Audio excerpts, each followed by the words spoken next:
ಆ ರೀತಿ ಯಾವ ಕ್ರಮ ಕೈಗೊಳ್ತೀರಿ? ಓಕೆ. ಜಿ ಟಿ ಪಾಟೀಲ್ ಅವ್ರು ಹೇಳಿರ್ತಕ್ಕಂಥದ್ದನ್ನು ಉತ್ತರ ಅಷ್ಟೇ ಅಲ್ಲ, ರಸಗೊಬ್ಬರವನ್ನು ಹೆಚ್ಚಿಗೆ ಬಳಸೋದ್ರಿಂದ ಫಲವತ್ತತೆ ಕಡಿಮೆ ಆಗ್ತಕ್ಕಂಥದ್ದು. ಈಗಾಗಲೇ ಸಾಕಷ್ಟು ವರ್ಷಗಳಿಂದ ಫಲವತ್ತತೆಯನ್ನು ಹೆಚ್ಚು ಮಾಡಲಿಕ್ಕೆ ಗೊಬ್ಬರಗಳನ್ನ ಅನಾವಶ್ಯಕವಾಗಿ ಹೆಚ್ಚು ಬಳಕೆ ಮಾಡದೇ ಇರಲಿಕ್ಕೆ ಮತ್ತು ಅದರಿಂದ ಎಫೆಕ್ಟ್ ಆಗ್ತಕ್ಕಂಥದ್ದನ್ನು ಪೂರ್ಣ ಪ್ರಮಾಣದಲ್ಲಿ ನಿಲ್ಲಿಸುವಂಥ ಅನೇಕ ಕಾರ್ಯಕ್ರಮಗಳನ್ನು ಸಹ ನಾವು ಮಾಡ್ತಾಯಿದ್ದೀವಿ. ಮತ್ತು ಈಗ ಹಸಿರು ಎಲೆ ಗೊಬ್ಬರದ ಬೀಜಗಳನ್ನ ಕೊಡ್ತಕ್ಕಂಥದ್ದು 75% ಸಬ್ಸಿಡಿನಲ್ಲಿ ನಾವು ಈ ಗೊಬ್ಬರವನ್ನು ಹೆಚ್ಚಿಗೆ ಉಪಯೋಗಿಸೋದ್ರಿಂದ ಬೇರೆ ಬೇರೆ ರಾಸಾಯನಿಕ ಗೊಬ್ಬರಗಳನ್ನ ಕಡಿಮೆ ಆಗಲಿಕ್ಕೋಸ್ಕರ ಮಾಡ್ತಾಯಿದ್ದೀವಿ.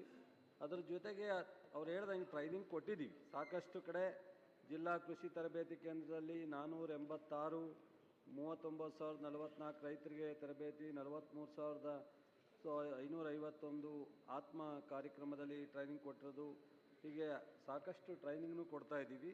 ಮತ್ತು ಅವರು ಮುಖ್ಯವಾಗಿ ತಾಲೂಕು ಮಟ್ಟದಲ್ಲಿ, ಗ್ರಾಮ ಮಟ್ಟದಲ್ಲಿ, ಹೋಬಳಿ ಮಟ್ಟದಲ್ಲಿ ಅಧಿಕಾರಿಗಳ ಕೊರತೆ ಅದೇನು ಕಡಿಮೆ ಅಲ್ಲ, 57ರಿಂದ 60% ಕೊರತೆ ಇದೆ. ಸಹಜವಾಗಿ ಅವರು ಸೀನಿಯರ್ ಸದಸ್ಯರಿಂದ 60% ಕೊರತೆ ಇರತಕ್ಕಂಥ ಪರಿಸ್ಥಿತಿನಲ್ಲಿ ಎಷ್ಟರ ಮಟ್ಟಿಗೆ ಹೋಬಳಿ ಮಟ್ಟಕ್ಕೆ, ಗ್ರಾಮ ಮಟ್ಟಕ್ಕೆ ತಲುಪಲಿಕ್ಕೆ ಸಾಧ್ಯ ಅನ್ನೋದು. ಆದರೂ ಸಹ ನಾನು ಮೊನ್ನೆ ಮಂಗಳೂರಿಗೆ ಹೋಗಿದ್ದೆ. ಮಂಗಳೂರಿನಲ್ಲಿ ಒಂದು ತಾಲೂಕಿಗೆ, ನಿಮ್ಮದೇ ಜಿಲ್ಲೆ, ಒಂದು ತಾಲೂಕಿನಲ್ಲಿ ಒಬ್ಬನೇ ಅಧಿಕಾರಿ, ಅವನೇ ಎಲ್ಲ ಕಾರ್ಯಕ್ರಮನ ಇಂಪ್ಲಿಮೆಂಟ್ ಮಾಡಬೇಕು. ಸೊ ಅದಕ್ಕೋಸ್ಕರ ಮಾನ್ಯ ಮುಖ್ಯಮಂತ್ರಿಗಳು ನಮ್ಮ ಸರ್ಕಾರ ಬಂದ ತಕ್ಷಣ ಈ ನೇಮಕಾತಿ ವಿಚಾರದಲ್ಲಿ ತೀರ್ಮಾನ ತಗೊಂಡಿದ್ದಾರೆ. ಎಲ್ಲ ಇಲಾಖೆಯೂ ಸಹ ಕನಿಷ್ಠ ಪ್ರಮಾಣದಲ್ಲಿ 2 ಹಂತದಲ್ಲಿ ನಾವು ಫಿಲ್ ಮಾಡಬೇಕು ಅಂತ.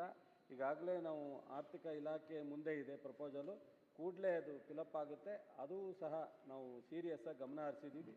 ಜೊತೆಗೆ ಈ ನೇಮಕಾತಿ ಒಂದೇ ಅಲ್ಲ, ಈಗಿರ್ತಕ್ಕಂಥ ಅಧಿಕಾರಿಗಳನ್ನ ಬಳಸ್ಕೊಂಡು ಮತ್ತು ಈ ನ್ಯಾನೋ ಯೂರಿಯಾ ಮತ್ತು ಸಾವಯವ ರಸಗೊಬ್ಬರಗಳು ಇದನ್ನೆಲ್ಲ ಹೆಚ್ಚು ಉಪಯೋಗಿಸಿ ಫಲವತ್ತತೆ ಕಡಿಮೆ ಆಗದಂಗೆ ಏನು ಮಾಡಲಿಕ್ಕೆ ಸಾಧ್ಯ ಕಾರ್ಯಕ್ರಮಗಳನ್ನ ನಾನೀಗಾಗಲೇ ಅಧಿಕಾರಿಗಳ ಜೊತೆ ಜಿಲ್ಲಾ ಟೂರ್ ಮಾಡ್ದಾಗಿರ್ಬೋದು, ಇನ್ನೊಂದಿರ್ಬೋದು ಮಾಡ್ತಾಯಿದ್ದೀವಿ. ಭಾಳ ಸೀರಿಯಸ್ಸಾಗಿ ಗಮನ ಹರಿಸ್ತೀವಿ. ಓಕೆ. ಕಿರಣ್ ಕುಮಾರ್ ಕೋಡ್ಗಿ. ಇಲ್ಲ ಸರ್, ಉಪಪ್ರಶ್ನೆ.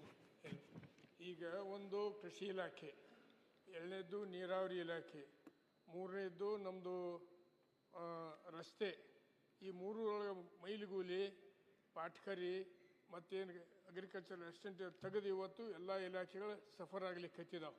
ಅದಕ್ಕೆ ನೀವು ಬೇಗನೆ ಮುಖ್ಯಮಂತ್ರಿ ಗಮನಕ್ಕೆ ತಂದು ದಯಮಾಡಿ ಫೀಲ್ಡ್ ಅಸಿಸ್ಟೆಂಟ್, ಇಂಪಾರ್ಟೆಂಟ್ ಅಂದರೆ ಫೀಲ್ಡ್ ಅಸಿಸ್ಟೆಂಟು ಅವ್ರು ನೇಮಕಾತಿ ಮಾಡಿಕೊಳ್ಬೇಕು. ಆಮೇಲೆ ಒಂದು ಟಾರ್ಗೆಟ್ ಕೊಡಿ, ಪ್ರತಿ ತಾಲೂಕಿನ ಅಧಿಕಾರಿಗೆ ಟಾರ್ಗೆಟ್ ಕೊಡಿ.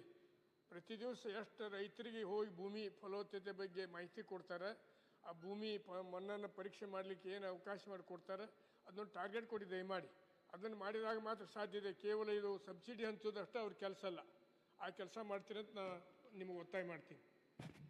ಆಗಲೇ ನಾವು ಅವ್ರು ಏನು ಹೇಳಿದಾರೆ ಆ ಸಜೆಷನ್ನ ಇಂಪ್ಲಿಮೆಂಟ್ ಮಾಡ್ತಕ್ಕಂಥ ರೀತಿಯಲ್ಲಿ ಮಾಡ್ತಾಯಿದ್ದೀವಿ. ಯೂನಿವರ್ಸಿಟಿಯವರು ಮತ್ತು ಅಗ್ರಿಕಲ್ಚರ್ ಅಧಿಕಾರಿಗಳನ್ನ ಪ್ರತಿ ಗ್ರಾಮಕ್ಕೆ ಹೋಗಿ ಮತ್ತು ಹೋಬಳಿ ಮಟ್ಟದಲ್ಲಿ ಸಭೆ ಮಾಡಿ ಮಣ್ಣನ್ನು ಪರಿಶೀಲನೆ ಮಾಡಿ ಮಾಹಿತಿಯನ್ನು ಕೊಡ್ತಕ್ಕಂಥದ್ದು ಮಾಡ್ತಾಯಿದ್ದೀವಿ. ಇನ್ನೂ ಹೆಚ್ಚು ಗಂಭೀರವಾಗಿ ತಗೋತೀವಿ. ಕಿರಣ್ ಕುಮಾರ್ ಕೋಡ್ಗಿ.